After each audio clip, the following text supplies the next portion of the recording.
गलत और गलतफहमी में एक अंतर होती है, और जानते हो अंतर क्या होती है? गलत को सुधार किया जा सकता है, गलतफहमी की कभी सुधार नहीं की जा सकती है। मानते हैं कि ईरान और इजराइल के बीच में युद्ध चल रहा है, वार चल रहे हैं, इसमें थोड़ा सा ईंधन और फ्यूल समस्या चल रही है और ये लाजिम है, लेकिन उतना भी नहीं है जितना विपक्ष अभी बढ़ा चढ़ा कर दर्शा रही है। या क्या आप ये मानते हैं कि सच में इसकी जिम्मेवार मोदी जी हैं? ये मोदी जी हैं और सच में ये मतलब स्थिति वो लेके आ गए हैं। अब हमें कुछ कुछ तो ऐसे लोग भी हमें मिल जाते हैं कि जिसको एलपीजी के बारे में वो ज्ञान देना शुरू कर देते हैं जिसको एलपीजी का फुल फॉर्म तक भी नहीं मालूम है। लेकिन इस वीडियो के माध्यम से हम आपको ये क्लियर करने वाले हैं कि क्या इसके जिम्मेवार मोदी जी हैं या कोई और है। लेकिन एक बात तो तय है, ये वार चल रहा है और ये पिछले कुछ दिनों से जो सिचुएशन चल रही है, मतलब एक सप्ताह से जो चल रही है, एक सप्ताह से जो सिचुएशन चल रही है, इससे स्पष्ट हो गया कि मोदी जी अच्छा दिन दिखाए या ना दिखाए, लेकिन 2014 के पहले कांग्रेस युग जरूर दिखा दी थी। 2014 के पहले कांग्रेस युग में बिना किसी वार के, बिना किसी युद्ध के ऐसे ही तो होता था। जाइए यहां से 10 किलोमीटर 15 किलोमीटर दूर जाइए, लाइन में खड़े रहिए, जलने की गैस आपको मिल ही जाएगा। आपके सामने आगे 150-200 सिलेंडर आगे पड़े हुए हैं, आप जाते जाते पता ये चलेगा कि सिलेंडर है खत्म, फिर कल आइए, फिर कल भी जाइए तो रात में ही से लोग लाइन में लगे हुए और फिर आइए तो फिर खत्म। मतलब मोदी जी अच्छे दिन दिखाए या ना दिखाए, वार की वजह से थोड़ा बहुत क्या प्रभावित है, कैसे तेल आता है, कैसे रिफाइन किया जाता है, इस सब पे हम चर्चा करने वाले। बस कुछ देर हमारे साथ बने रहिए, लेकिन साथ में आपको ये चीज कुछ दिखाने वाले हैं।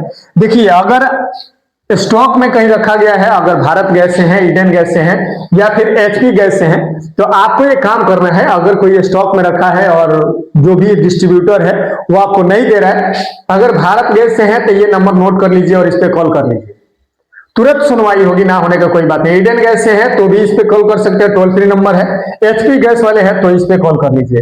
अगर है, आप देख रहे हैं कि उसके पास स्टॉक में है और वो नहीं दे रहा है और आपसे पैसा ज्यादा ले रहा है, आप इस पे कंप्लेन कर सकते हैं। कंप्लेन करिएगा, सुनवाई भी 24 घंटे के अंदर ही होगा और जितना जल्दी हो सकता है मिलेगा जरूर। लेकिन सवाल ये है कि चलिए जान लेते हैं कि तेल हमारे पास आते कैसे हैं, बनते कैसे हैं और क्या इसके मोदी जी सच में जिम्मेवार है। तो हम आपको एक साफ शब्दों में बता देना चाहते हैं कि इसके जिम्मेवार मोदी जी नहीं है। इसके जिम्मेवार गलत और गलतफहमी में शुरू में ही बताया मैंने कि गलत ये है कि भाई सिलेंडर तो कम है, अभाव है, तंगी है, लेकिन क्यों है रीजन जानिए।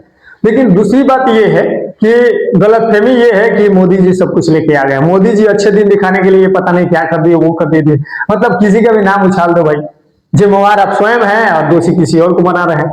ये तो वही बात हो गई ना।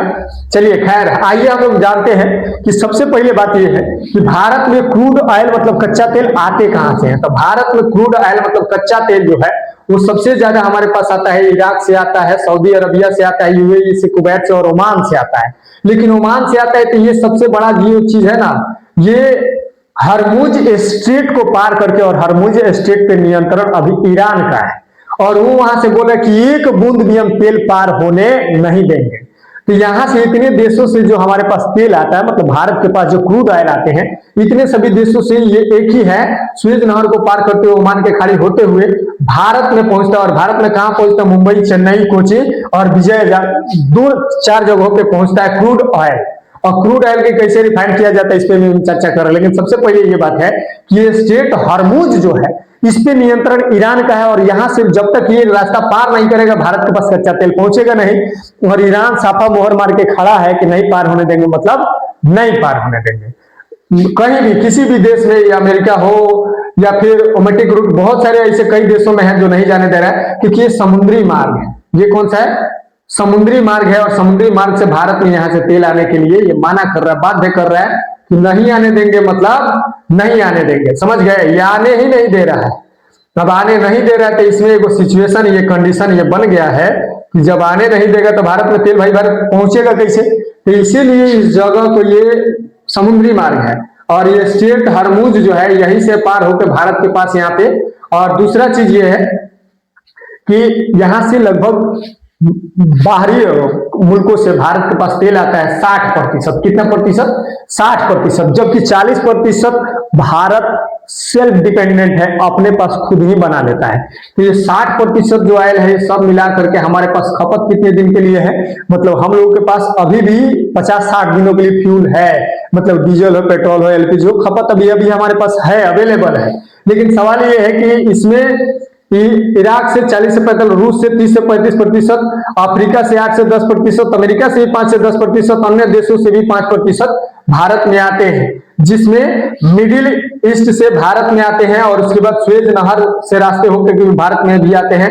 Africa Cape of the Good Hope से भी भारत में आते हैं तेल, उसके बाद Cape of the Good Hope से अमेरिका से भी आते हैं। लेकिन ये सबसे बड़ा जो है ना, ये स्टेट हरमुज स्टेट से ईरान पार नहीं करने दे रहा है, इसमें कहीं से कोई दो राय नहीं है। और जब भारत में क्रूज ऑयल आएगा नहीं, तब तक रिफाइन होगा कहां से? रिफाइन होना समस्या हो गया। लेकिन सवाल यह है कि भारत ने एक दूसरा कूटनीति का अपना प्रयोग करते हुए रूस से तेल लगभग मंगा लिया है, रसिया से तेल भारत यहां से दूसरे मार्ग से, मतलब हरमुज स्टेट को छोड़ के दूसरे स्टेट से, यहां से रूस से डायरेक्ट भारत तेल मंगा लिया है। एक नहीं, दो टैंकर मंगा लिया है, दो क्रूज ऑयल आ चुके हैं, क्रूज आ चुके हैं, हवाई जहाज पनिया जहाज आ चुके हैं, भारत में आ चुके हैं। अब कोई दिक्कत नहीं, डरने की टेंशन नहीं है। और ये कहां से मंगाया गया? रसिया से मंगाया गया। रसिया से अभी 30 से 35% होता था, लेकिन 50% प्लस तेल कहां से मंगाया जा रहा है? अभी क्रूज ऑयल कहां से मंगाया जा रहा है? रसिया से मंगाया जा रहा है। और मंगाए ही नहीं जा रहा है, बल्कि आ भी रहा है। इसमें से भी कहीं से कोई दो राय नहीं है कि भारत में यहां से तेल आ रहे हैं, और डायरेक्ट यहीं से देखो भारत में आए हैं। इस मार्ग पे आने नहीं दिया ईरान, तो दूसरे मार्ग से भारत कूटनीति का सहारा लेते हुए यहां से तेल मंगा लिया है। साथ में अमेरिका से भी तेल यहां से भारत ले रहा है, भाई हमको भी तेल चाहिए। अमेरिका से, आजिल से, कई देशों से, खाड़ी देशों से यहां से भारत तेल मंगा ले रहा है। भारत के पास अभी ऑप्शन ए प्लान बी दोनों है कि हरमुज स्टेट हमको पार नहीं होने देगा, कोई बात नहीं है, लेकिन ये ध्यान दो कि तेरे पास जो चावल, गेहूं, आटा, दाल सब कुछ पहुंच रहा है, उसको हम नहीं पहुंचने देंगे। भारत उस पर बैन लगा रहा है कि तुम हमारे पास क्रूज ऑयल नहीं आने दोगे और हम तुम्हारे पास खाद्य पदार्थ नहीं जाने देंगे, तो भूखे मर जाओगे। तो इसीलिए हमें नहीं लगता कि ईरान ज्यादा दिन तक भारत का रास्ता रोक के रखेगा, क्योंकि उसे भी मालूम है कि भारत जिस दिन रास्ता रोक देगा उस दिन खाने पे आफत हो जाएगा, क्योंकि पानी का, खाने का, दोनों का रास्ता भारत रोक रखा है।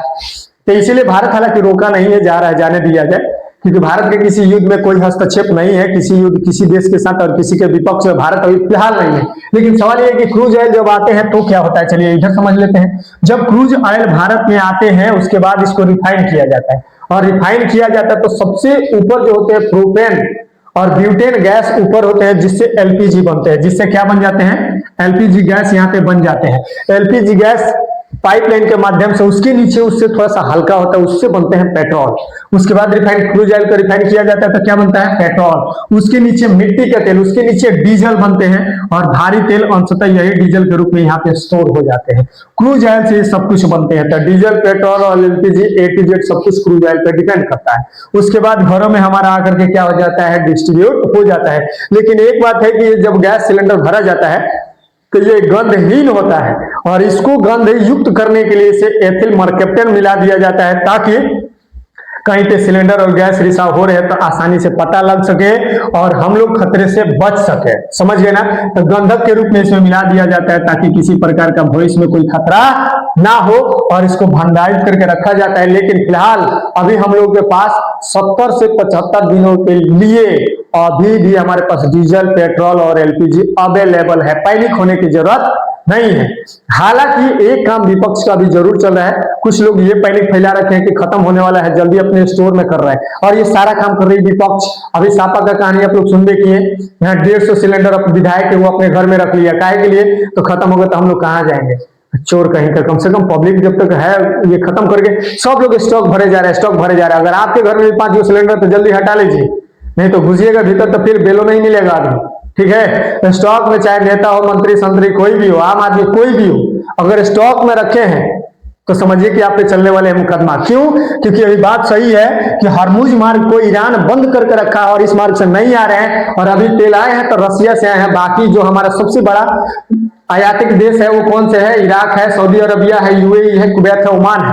यहाँ से हमारे पास सबसे ज्यादा तेल आते हैं, क्रूज ऑयल आते हैं। लेकिन अभी फिलहाल हरमुज जो है, हरमुज स्टेट के नियंत्रण को स्थापित कर दिया कि उस मार्ग से हम पार होने नहीं देंगे, और जब तक उस रास्ते को पार नहीं करेगा भारत में पहुंचेगा नहीं।